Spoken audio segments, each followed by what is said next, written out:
Here Goes Nothing, written and narrated by Eamon McGrath. To my father, John McGrath, for first playing me The Clash and The Replacements, and to my brother Brendan, who's 10 times the musician that I am. Free gas. We woke up on a Monday morning in Montreal. Everybody met at the van at 10:30 after a hard night of partying in Mile End. We were staying at a friend's apartment on Rue Saint-Viateur and Avenue du Parc. Our plan was to leave the city as soon as possible, get as far west as we could on a bit more than half a tank, and fill up in Ontario where there were no French cops, just in case. We figured the English police might go easier on us. In those days, we'd gas and go everywhere we could, spending what others would on filling up on bottles of bottom-shelf alcohol instead. Murky had an extra license plate, so we'd dart into an alleyway close to a station that was near a highway to switch plates, pull in, pump the gas, drive off, and switch them back in the same alley before hitting the road. Sometimes, we'd be chased and caught, and we'd just play dumb. "Ah, shit, sorry, man. I thought he went in to pay," we'd say, pointing at whoever was in the seat beside. Other times, the clerks would never even know that it had happened, and we'd casually and quietly pull out and be on our way. After a short drive, we arrived in the capital. It was pouring fucking rain, sheets of it. The gaslight was on, so we turned right on a red and pulled into a gas station adjacent the massive, sprawling parking lot of a box store complex on Ottawa's outskirts. Murky found a free pump behind a black sports car and pulled the keys from the ignition. The gas-up routine was all too familiar. Murky got out of the van, his collar pulled over his neck to hide from the wet and cold, went to the nozzle and filled the tank.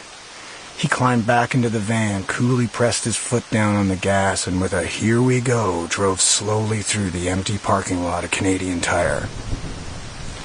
After a few seconds, Ian said, "Holy shit!"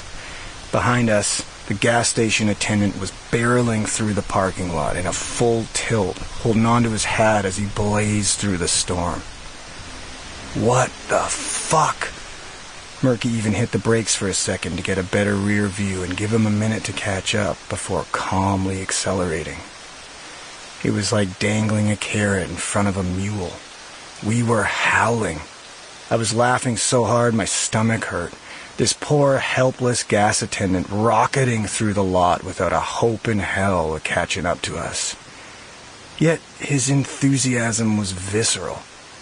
You could see him losing breath, each step coming closer and closer to having to give up his chase, but still so determined.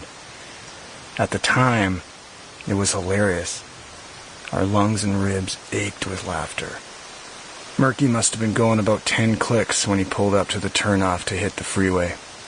Then he accelerated, and the uniformed Canadian Tire attendant got smaller and smaller in the downpour behind us, swearing and yelling in the middle of the empty lot. "Holy fuck, man," Ian said. "That fucker loves his fucking job. Workplace loyalty at its finest." In our youthful arrogance, there could really be no feeling quite as good. We got such joy out of such immense misfortune. I'll never forget the jubilation we all felt in those moments when we'd fulfill our burning, reckless desire to take the world for all it had. Of course it was cruel. There were 4 of us and 1 of him, and we were out of our minds. We had a superstition at the time that you couldn't clean the van until the tour was over, so by the time we'd crossed the border westward and slingshotted around the Golden Horseshoe towards home, we were up to our necks in an ocean of garbage.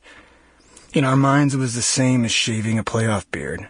Stained blankets, liquor bottles, half-eaten bags of potato chips, rotten food, filthy clothes, rumpled sleeping bags, and who knows what else, forming a cemented, solidified wall around our bodies and their seats. Whenever we'd pull up to a venue, an avalanche of empty beer cans and 2-6s would come rushing out of the shotgun side door as it opened. Chaos in our wake, as always. For this, and every cardinal sin we'd commit before, during, or after a show, Sample complete. Ready to continue?